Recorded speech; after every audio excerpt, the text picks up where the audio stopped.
All right, today we are diving into the absolutely brilliant Four Seasons life philosophy from the legend himself, Jim Rohn.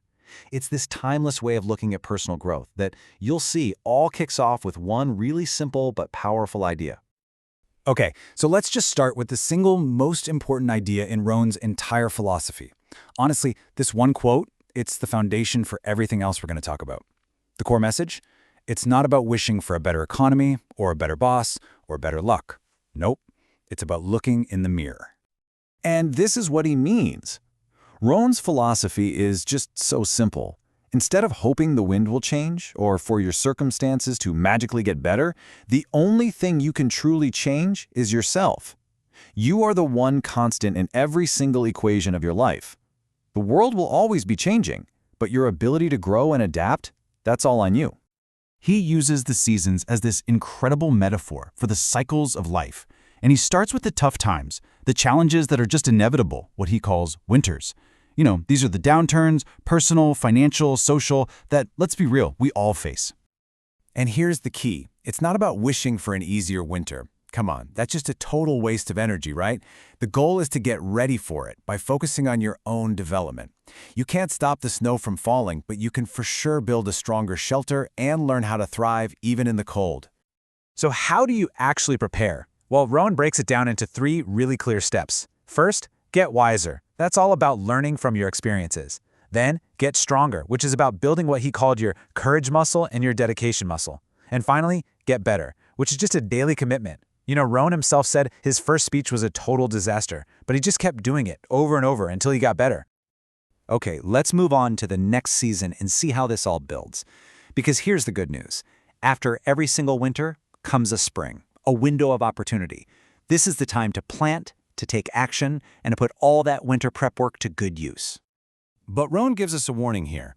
Spring can be a little deceptive. Just because the sun is out doesn't mean you're guaranteed a great harvest. You have to actively, deliberately take advantage of the opportunity. Plant the seeds, read the books, make the calls before that moment is gone. He really hammers home the urgency of spring because, as he often quoted the Beatles, life is very short. Spring doesn't last forever, and neither do we. That window of opportunity is fleeting. And this question, man, it just drives the point home, doesn't it? It's a real wake-up call to stop letting those opportunities just drift by and to start treating every spring like the precious, limited resource that it truly is. So once you've planted your seeds in the spring, summer arrives. And this is a super critical time for both nourishment and defense. All those new projects and goals need your attention to grow, but they're also facing some serious threats. See, growth isn't passive. In the summer, you have to be out there actively tending to what's important. Your values, your goals, your relationships. And at the exact same time, you have to be vigilant, pulling out the weeds that are threatening to choke out all the good stuff you've planted. Rohn makes this absolutely critical distinction. Yeah, sure, some enemies are on the outside, negative people, the doubters, but he says the most dangerous ones, they're often on the inside. Indifference just lets you coast. Indecision steals your future. And doubt?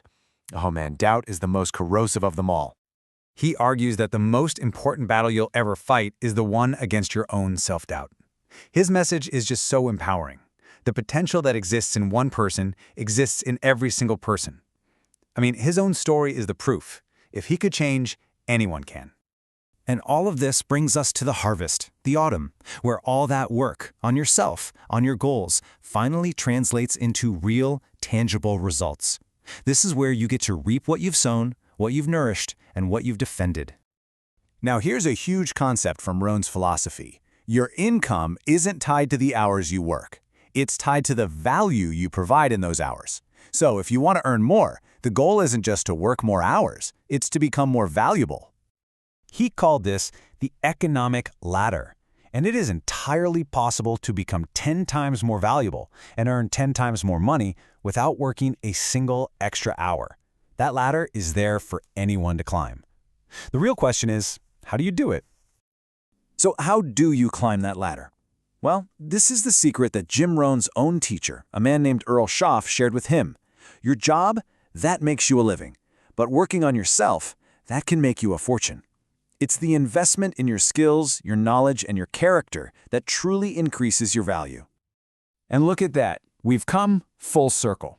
By working on your skills, your language, your competence, you become more valuable. You don't have to change what's going on out there. You just have to change what's going on in here. So here are the specific, practical habits he recommends to start that change. Learn from your mistakes, for sure, but also learn from other people's successes and their failures. Read every book you can get your hands on. And finally, capture your ideas in a journal. Don't ever trust your memory. You know, Rohn's whole philosophy, as big and grand as it is, all starts with one small step. It's not about some overnight transformation. It's about the little things, the choice to read for 30 minutes, to be a little kinder, to write down one good idea. So that leaves us with one final and really empowering question to think about. What small change will you make today?